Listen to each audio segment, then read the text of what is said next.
Welcome to this press conference following the EU-Canada summit. Good morning to everyone. Bonjour, Monsieur le Premier Ministre.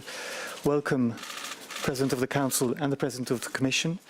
We'll have introductions by the three speakers, and then we'll take questions both here in the room and virtually. There's translation into French and English, mind you. President of the Council, please. Merci beaucoup, mesdames et messieurs, cher Justin, cher Ursula. C'était un plaisir particulier hier de tenir ce sommet bilatéral avec le Canada, représenté par Justin Trudeau et par son équipe. Le Canada est un allié essentiel de l'Union européenne. Nous partageons des valeurs très solides, tournées vers le multilatéralisme, tournées vers la coopération internationale, tourner aussi vers l'état de droit et vers ces libertés fondamentales qui nous tiennent à cœur. 4 points étaient à l'agenda de nos travaux hier. Bien sûr, la nécessité de continuer à agir pour vaincre ce Covid-19 et bâtir la relance économique qui est nécessaire. Deuxième élément, le changement climatique, les questions environnementales. Troisième élément, le commerce, l'innovation, la question digitale. Et enfin, nous avons aussi évoqué les questions d'affaires étrangères et les questions de sécurité. First topic, defeating COVID-19 remains our top priority. The EU is the largest exporter of vaccines, and we've exported roughly half of our production of vaccines. We have supported Canada's vaccination campaign by shipping roughly 16 million doses to Canada. This represents 60% of all vaccines received by Canada, and until a few weeks ago, it was as high as 80%. With Canada, we are stepping up our efforts to ensure universal access to vaccines, diagnostics and treatments, and the EU is a top contributor to COVAX with 3.2 billion euros. We also plan to share at least 100 million doses of vaccines by the end of this year, and we have mobilized 1 billion euros to increase global production of vaccines in developing countries. We also took the decision to launch a new Canada-EU dialogue on health. And when we speak about the future, that also means being better prepared for future pandemics. We are working together to strengthen the WHO, and I welcome Prime Minister Trudeau's support for this idea of an international treaty on pandemics in the framework of the WHO. The EU and Canada are also banding together to ensure a green, innovative and inclusive recovery that creates good jobs. We support global efforts to provide additional support to low-income countries to recover. Nous avons aussi abordé les questions de changement climatique. Je voudrais me concentrer sur cet objectif commun, la neutralité climat à l'horizon 2050. Et je voudrais aussi indiquer que nous avons eu un débat intense hier sur 2 sujets extrêmement importants. La question du prix du carbone, la nécessaire garantie de travailler pour qu'il y ait de la convergence sur la manière d'atteindre des objectifs ambitieux. Et en lien avec le prix du carbone, la question de la finance verte est aussi très certainement un sujet qui doit nous mobiliser pour tenter de progresser vers une convergence en termes de standards communs pour mobiliser les capacités financières du secteur privé grâce à des objectifs clairs fixés par les autorités politiques sur le plan national et sur le plan international. This year, we celebrate the 5th anniversary of the signing of CETA. This agreement is good for our citizens, for our businesses, and for our economic recovery. And we see eye to eye on the need to strengthen, modernize, and reform the WTO for the future.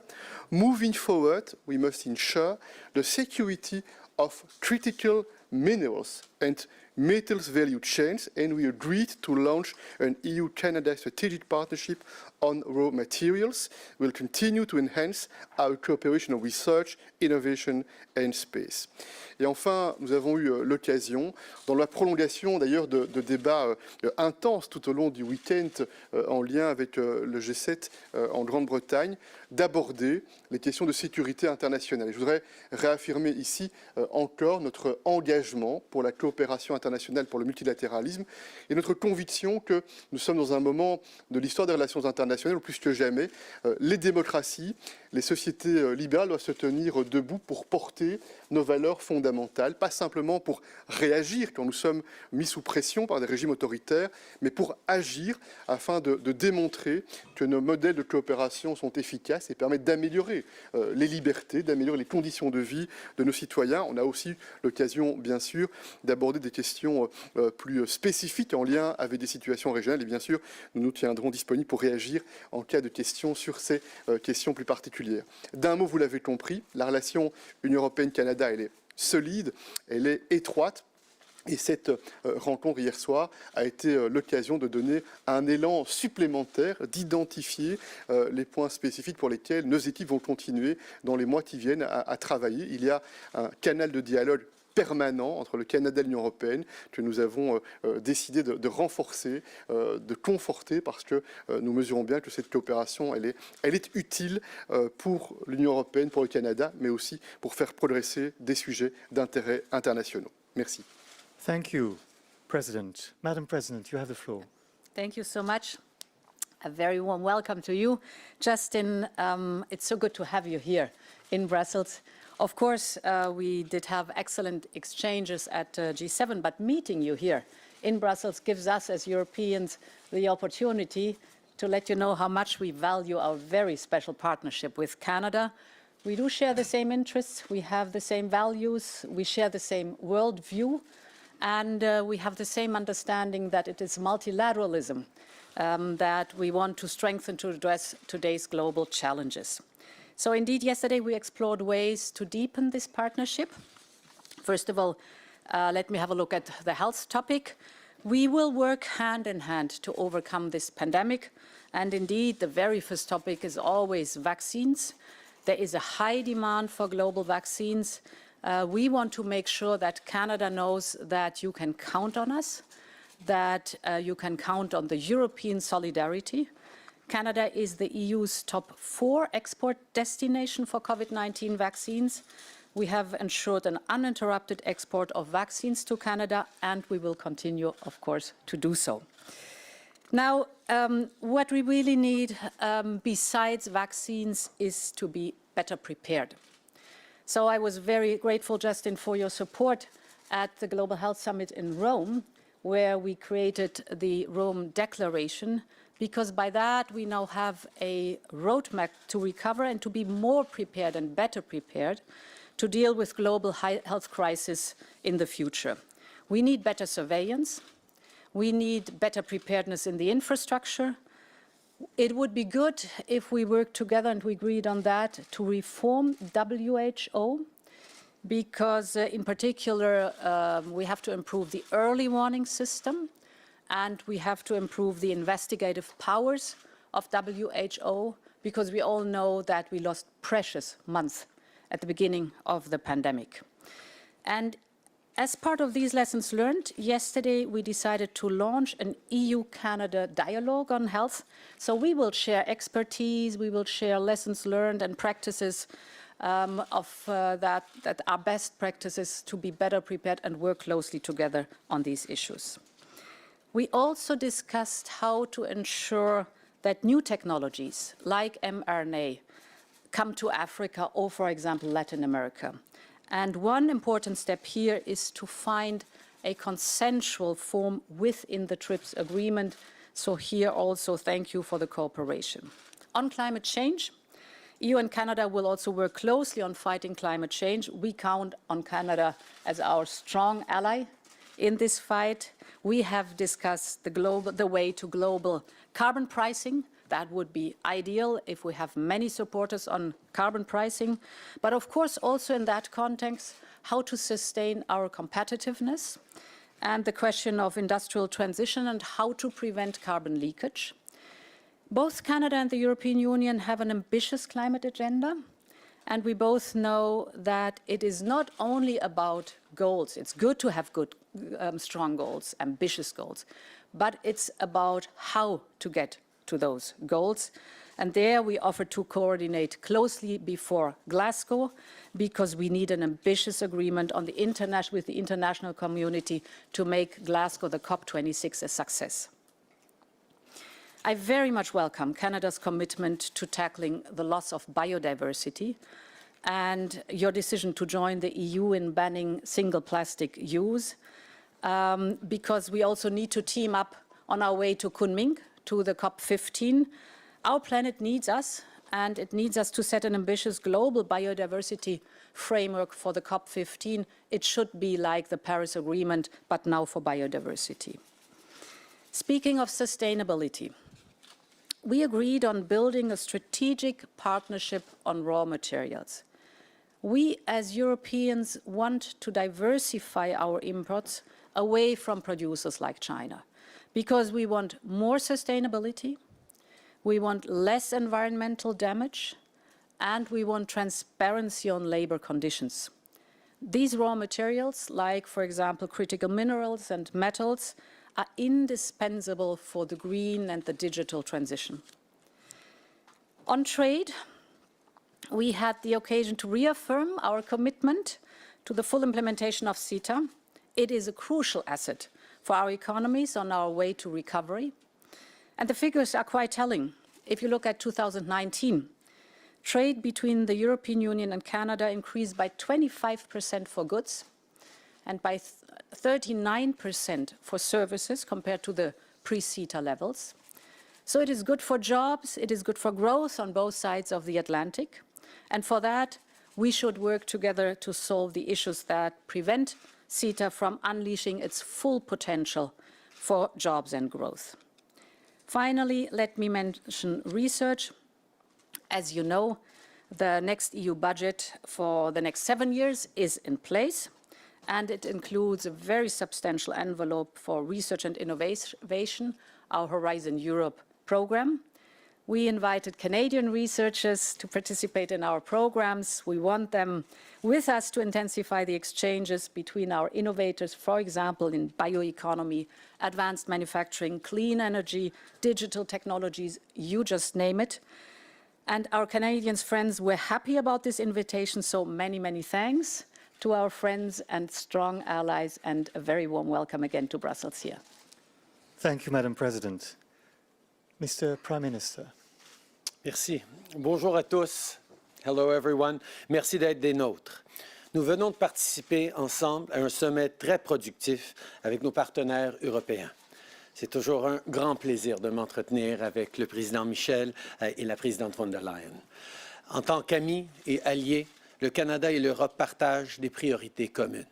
Plus que jamais, il faut continuer de travailler ensemble pour relever les différents défis devant nous.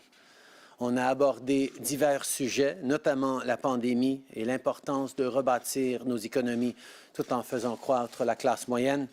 On a aussi discuté de notre lutte contre les changements climatiques, de notre collaboration en ce qui concerne les nouvelles technologies et de notre engagement à défendre nos valeurs communes comme la démocratie, les droits de la personne, l'égalité entre les sexes et la primauté du droit. Mais avant de parler de notre important travail avec l'Union européenne, j'aimerais dire quelques mots sur les autres rencontres des derniers jours. As you know, over the weekend, I was at the G7 in Cornwall with Ursula and Charles. As we continue the fight to end COVID-19 for good, we took a strong stance on major issues, including on access to vaccines, climate change, and global education. Yesterday, I took part in the NATO summit, along with our allies here in Brussels. The alliance is united and committed to continuing its important work on national and international security. We all agreed that we need to continue to adapt to new security challenges, including climate change and cyber threats. Our world is at a unique moment in history, and not only because of this pandemic. We must stand united. I'm encouraged by the collaboration I've seen between our friends and allies this week and during my meeting with the European Union. Our priorities are clear. Together, we must end this pandemic, rebuild our economies, and keep our people safe.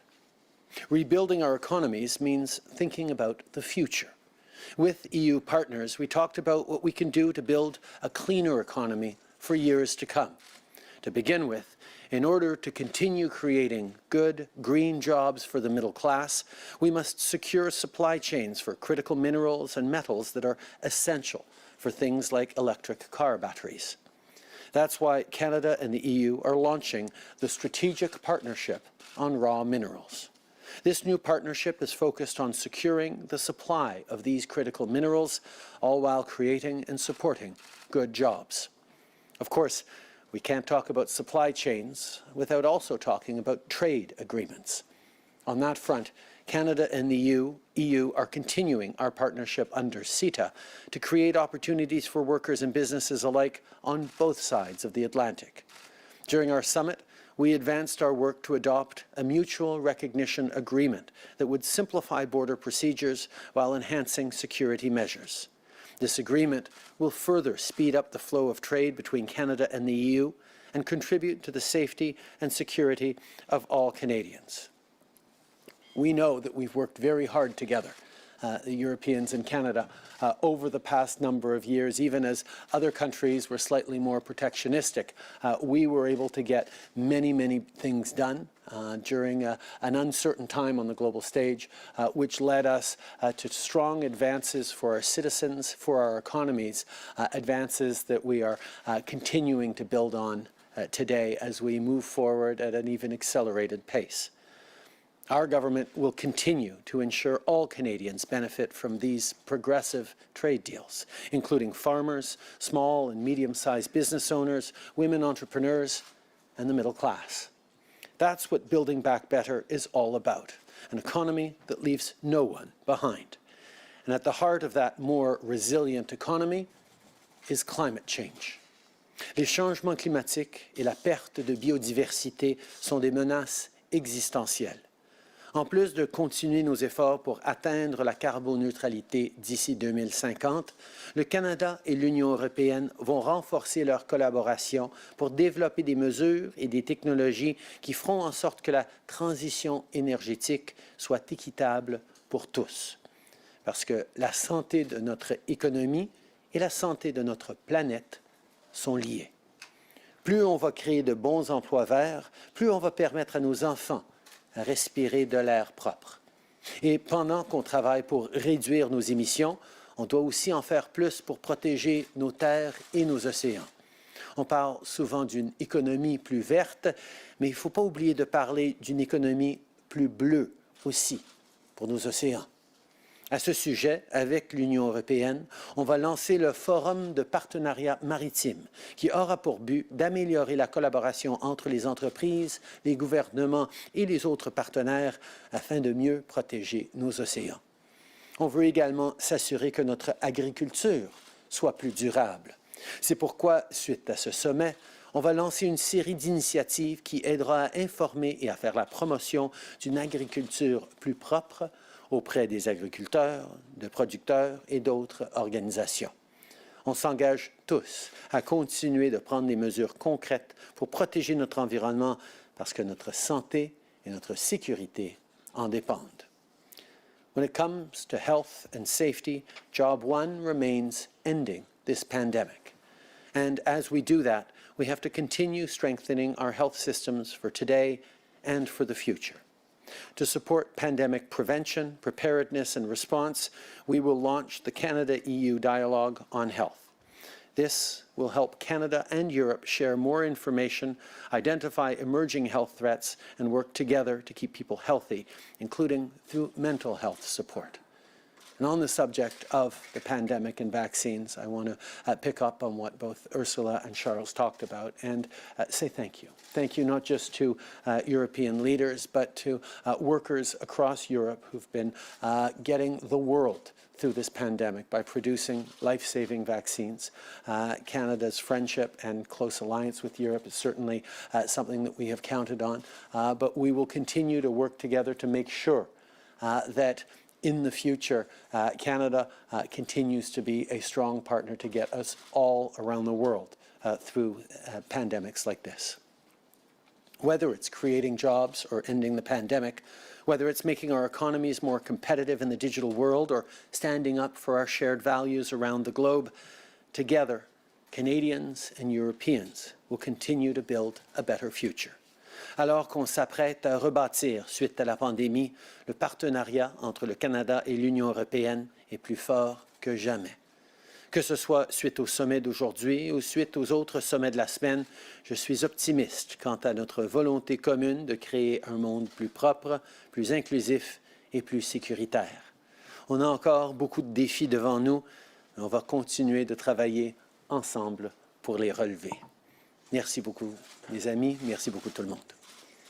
Thank you, Mr. Prime Minister. We'll take a few questions first in the room here. Louis Blouin from Radio Canada, please. Bonjour, Louis Blouin. Première question, je l'adresserai au président Michel, Madame la Présidente, sur les brevets de vaccins. Le Parlement européen s'est prononcé en faveur de ça la semaine dernière. Est-ce que c'est de nature à vous faire changer de position là-dessus, à influencer votre réflexion? Vous en êtes où et comment expliquer cette résistance qui semble se maintenir sur cette idée-là? D'abord, Et si possible, de répondre en français et en anglais. Mes collègues anglophones apprécieraient beaucoup. Je t'avais averti. Thank you for this question, but we are totally convinced that what you are trying to do, this third way proposed by Ngozi in the framework of the WTO is the right approach, because the liberalization of the intellectual property will not be the magic bullet or the silver bullet. I mean that we need a more global approach. We need to take into consideration the transfer on know-how, the transfer on technologies. And it's exactly what we are trying to do with the Commission.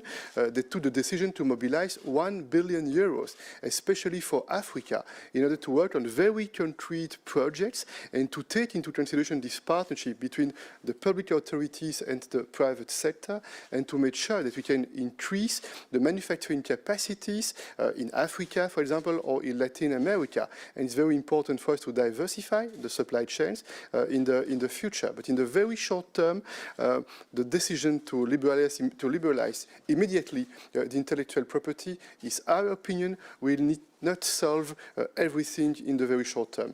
En français, en un mot, nous sommes totalement convaincus que l'approche la plus pragmatique, la plus concrète, on en a beaucoup discuté dans le cadre du G7, c'est l'approche globale. C'est faire en sorte que, bien entendu, nous puissions au cas par cas prendre en question cette question de propriété intellectuelle dans le cadre d'un partenariat public-privé avec les autorités d'un certain nombre de pays, notamment en Afrique et en Amérique latine. Et la simple proposition de libéraliser la propriété intellectuelle ne va pas résoudre par magie cette question de la production de vaccins. On sait bien que produire un vaccin n'est pas produire un produit ordinaire. Il ne s'agit pas de mettre sur Internet la recette pour que chacun dans sa cuisine puisse produire des vaccins. Il faut prendre en compte de manière plus large les transferts de technologie, les transferts de know-how. Et nous constatons que cette position est de plus en plus la position vers laquelle nous nous dirigeons. On a eu l'occasion aussi, en marge du G7, de discuter par exemple avec le président sud-africain de ce sujet-là et de constater qu'il y a de plus en plus de points de vue communs, pragmatiques, afin de progresser sur cette importante question.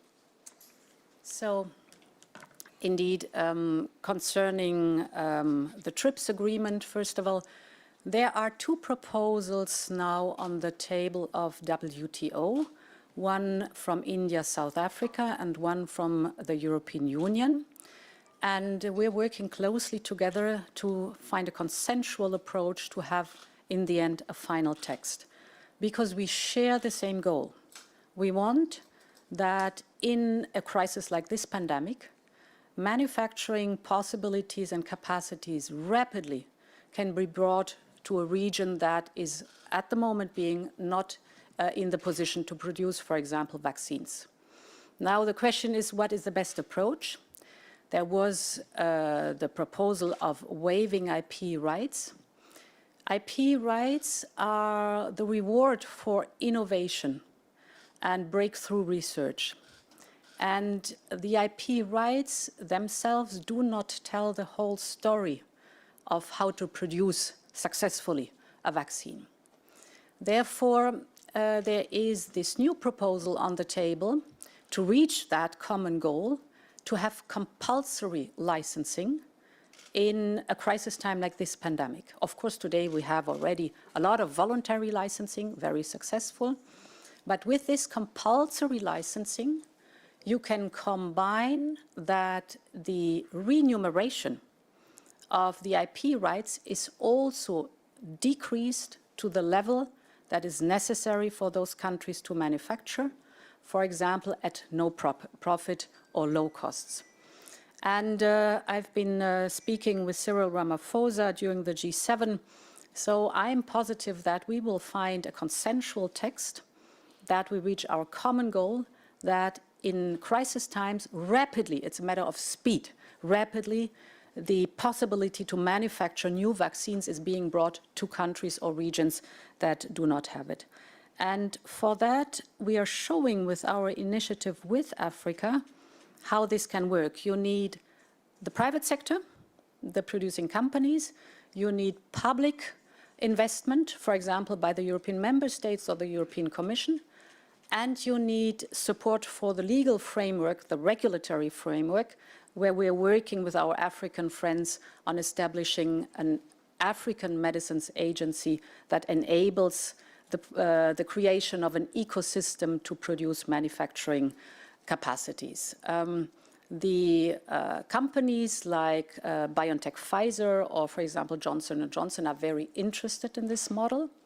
There's a lot of finances of private investment that wants to go in these eco-schemes. What we do as a public sector is de-risk this financing and therefore enable the production of manufacturing vaccine. Vous avez résisté à l'idée de vous prononcer publiquement là-dessus, de vous prononcer en faveur de cette idée-là. Est-ce que vous craignez les conséquences que ça pourrait entraîner, de vous mettre à dos les entreprises pharmaceutiques, autrement dit, la main qui vous nourrit essentiellement en ce moment? Au contraire, je pense que vous voyez à quel point c'est un enjeu complexe et on partage tous le même but d'assurer que partout dans le monde, on ait accès à des vaccins efficaces et sécuritaires pour passer à travers le plus rapidement de cette pandémie possible. Mais comme mes amis ont dit, ce n'est pas juste une question de prendre une baguette magique pour le faire. Il va falloir qu'on travaille pour s'aligner, pour s'assurer qu'on puisse réellement livrer ces vaccins rapidement, de toutes sortes de différentes façons, et effectivement qu'on se prépare avec des meilleurs outils pour une prochaine pandémie potentielle.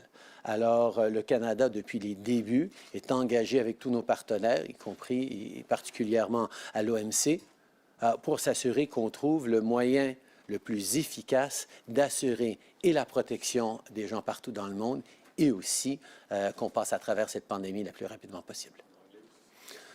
I think what has been highlighted so clearly by my friends and colleagues here is that this is a complex situation. It's not just finding a single silver bullet that's going to suddenly result in vaccines everywhere around the world. There are complexities that need to be worked through, and Canada from the very beginning has been engaged with our allies, with our WTO partners, to ensure that that goal we all share of getting people all around the world vaccinated safely and securely, as quickly as possible, is met using all the tools at our disposal. And that's something that is shared by governments all around the world, by pharmaceutical companies, by everyone who wants to see us end this pandemic everywhere. So we can end it in each of our countries. That's what Canada has been working on alongside our friends, and we will continue to. Next question is for Murray Brewster from CBC. Morning. Good morning. Prime Minister, I have a domestic question for you. We've had more revelations in the military misconduct crisis, and now a potential lawsuit from Major General Fortin. At what point does the government get a handle on this, and at what point does the government consider the chaos within the military and all of the acting positions to be a matter of national security? First of all, the situation has been going on for far too long, that in the Canadian military, like in many of our institutions, like in many institutions around the world, there has been a culture that has not adequately ensured the protection of the women and men who choose to serve in our military. We need for every woman or man who serves in our military to work in a workplace free from harassment, free from intimidation, and if ever it happens, accessing the resources and the support and the systems necessary to hold those responsible to account. Unfortunately, the Canadian military, like many other militaries around the world, has had a culture that has tolerated those kinds of mistreatments and misbehaviors. And what we are seeing over these past months is that enough is enough. Now, over the past year, since we came into office with strong commitments to being a feminist government, to ensuring protection and equality for everyone, we had taken significant measures to support and protect anyone coming forward. But what we're seeing now is that those measures need to be increased and accelerated, which is why we appointed Lieutenant General Carignan to her role, why we moved former Chief Justice Louise Arbour to oversee a wholesale culture change in our military, and the further issues that we're seeing are illustrating that, as we well know, there's still much more work to do. But I can assure everyone that the continued capacity of Canada and its military to assure our collective security continues to be a top priority. Je pense que ce qu'on est en train de voir dans nos forces armées et dans des institutions à travers le Canada et même à travers le monde, c'est qu'on ne peut plus tolérer des institutions qui continuent à créer des environnements pas sains pour les femmes, les minorités, des gens qui pourraient souffrir d'abus, d'intimidation ou d'harcèlement. Depuis les débuts en tant que gouvernement, nous avions pris des mesures concrètes en tant que gouvernement féministe pour protéger les femmes et ceux qui se retrouvent dans des situations difficiles en moment de travail. On a amené des changements dans nos processus, dans les appuis qui sont disponibles. Et ce qu'on est en train de voir, c'est qu'il faut en faire beaucoup plus. Et c'est pour ça qu'on a agi depuis plusieurs mois à choisir la générale Carignan pour être au centre des forces armées pour le personnel, de choisir la juge Arbour pour mener une transformation de la culture de nos forces armées.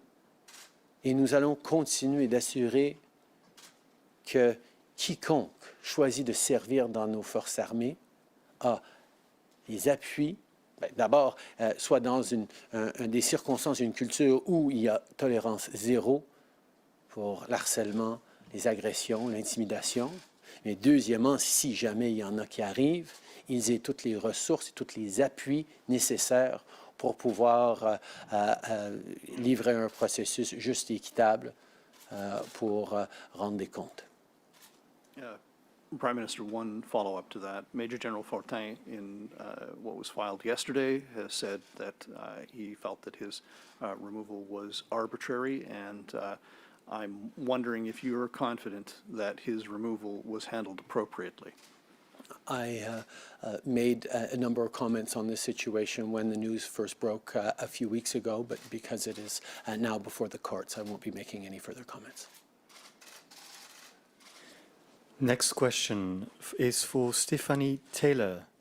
Stephanie. Thank you. Prime Minister, the other day you talked about as more Canadians get vaccinated is when you will consider donating more surplus vaccines. Some countries are now looking at giving their residents a third dose to boost protection.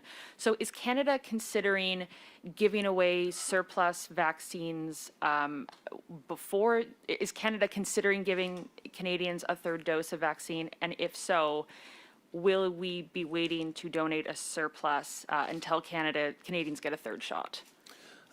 Thank you, Stephanie, for your question.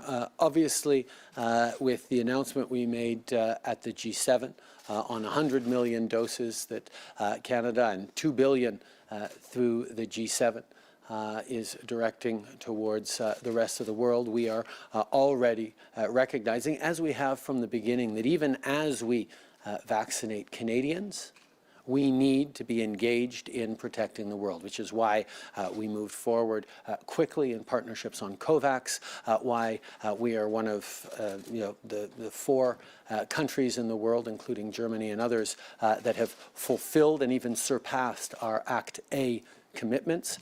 And we will continue to ensure that we are ending this vaccine everywhere, so we can end it in Canada, this virus everywhere, so we can end it in Canada. Every step of the way, we have based our decisions on vaccinations, on health measures, on the best advice of experts, on the recommendations of our top scientists and doctors, and we will continue to do so. And every indication is that full vaccination requires 2 doses, and that's what we're focused on. Okay. Depuis les débuts, nous comprenons à quel point c'est important non seulement de vacciner les Canadiens, mais de participer dans l'aide pour la planète entière, parce qu'on ne finit pas de cette pandémie nulle part si on n'en finit pas partout. C'est pour ça que dès le début, on était un des partenaires les plus présents dans COVAX et qu'on est maintenant un des 4 partenaires qui a rempli toutes ses obligations par rapport à l'accélérateur ACT. Nous allons continuer d'être là pour le monde tout en étant là pour les Canadiens. En plus, évidemment, à chaque étape, nous nous fions sur les recommandations des médecins, des experts, des scientifiques par rapport à la sécurité et la santé des Canadiens. Et jusqu'à présent, toutes les recommandations sont qu'une vaccination complète implique 2 doses. Thank you. President Michel, I see that Canada is not yet added to the European Union's tourism safe list, its white list, and international travel vaccine certification is certainly something I'm sure everyone, all of you have been speaking about and negotiating about. So what date can fully vaccinated Canadians be able to come to Europe for non-essential travel? We have decided in Europe to cooperate and to decide on a COVID certificate with all the member states. And we think it's very important also to cooperate with third countries in order to make sure that in the next weeks, in the next months, we can make progress in order to re-establish the free movement of people, the free movement of travelers. We are working with the Commission, with the European Parliament, and with our friends everywhere in the world in order to try to develop a common approach. Nous avons décidé, les 27 États membres européens, avec la Commission et le Parlement européen, d'établir un certificat Covid afin d'avoir le même niveau d'information sur la question des vaccins, sur la question d'un test, le cas échéant, qui a été administré, ou sur la question d'une contamination antérieure qui donne des anticorps. C'est une première étape importante. Nous avons décidé de mettre en place en Europe ce certificat à l'horizon des mois d'été, du mois de juillet. Et nous souhaitons coopérer avec tous nos partenaires pour le plus possible avoir une démarche de réciprocité qui permet de réinstaurer progressivement la libre circulation des personnes, à la fois les personnes qui circulent à l'intérieur de l'Union européenne, mais également les citoyens qui viennent depuis l'extérieur de l'Union européenne. Next question is for David Hessenhorn from Politico. David. Thanks very much, Baron. Mr. Prime Minister, you mentioned the context of your other meetings that you participated in, and given the unpredictability of your Anglophone friends in recent years, and I don't just mean Trump or Brexit, you mentioned the vaccine issue where you found the EU reliable. I wonder, would you support greater EU military integration so that the EU could you envision the EU having military capabilities to the point where your colleagues would participate in NATO summits as they did at the G7, or do you have other priorities on which you'd like to see Canada and the EU leading on the world stage? Obviously, there are so many priorities in which Canada and the EU are working together very closely that we're always looking for new ways to do things together. But as the other founding transatlantic member of the NATO alliance, I can say that NATO has been extraordinarily impactful in ensuring the safety, security of Europe, not just in the Cold War, but very much in a relevant way today. Canada is leading a battle group in Latvia. We're present with troops in Ukraine. We are part of and integrated into European defense already. In terms of internal discussions that the EU may be having with its member states and with NATO, I will leave that to them. Well, maybe we could ask the EU presidents their thoughts, but also if you could tell us a little bit about maybe your conversations on some of the wrinkles that have come up, as they always do, with CETA, and do you envision the way you've been able to talk to Canada on the trade issues as a potential model for working out some of the concerns that have come up in the trade agreement with the UK? Maybe one word about our cooperation at the level of defense. We intend indeed to cooperate in order to strengthen this very important alliance. Indeed, we have also tried at the level of the European Union to reinforce the partnership with NATO. You remember that a few months ago, Jens Stoltenberg participated in a meeting of the European Council. It's a very strong signal that we want to stand, because if we want a strong alliance, it's very important that all the partners are strong. This one first point about trade, about the CETA. Probably the Commission will react on that, but we had indeed the opportunity to observe the important progress made because of CETA in both interests, Canada but also the European Union, and we had the opportunity to discuss some more concrete topics in order to task our team and to try to solve some elements that are important for Canada and for the European Union. This is the way we cooperate, and each summit is the opportunity to identify what are the next steps that are needed. And I remember that the last summit between Canada and the EU, it was the last summit in person, it was in the summer 19. We had identified some topics, and we were very pleased yesterday evening to observe that we had solved the topics that we had identified in the summer 19. So, of course, we know that NATO is the strongest military alliance in the world. And the allies also are aware of the fact that 22 member states are part of NATO. And if we speak about security and defense, I think the content is broader than the military aspect. The military aspect is important, but the context is much broader. We're speaking, for example, about economic development, or about reconciliation in conflicts, or diplomatic influence in conflicts, which is also of utmost importance. Reconstruction, one of the main pillars of global security.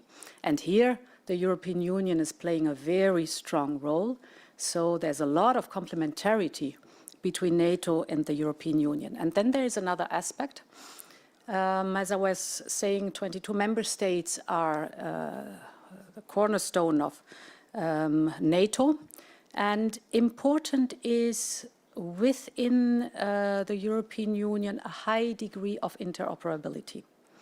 And to achieve that, the European Union has created PESCO to make sure that future investments are aligned, and that we all cherish from, for example, research and innovation that come along with these future investments. And we also know that there's an enormous spillover into the civil industry, civil research and innovation. And therefore, it was a good step forward to organize the Europeans in the PESCO to make sure that development of military equipment is harmonized and has a common pursuit. But as I said, if you look at both entities, the European Union and NATO, they are strongly complementary because you need a broader approach to the definition of security.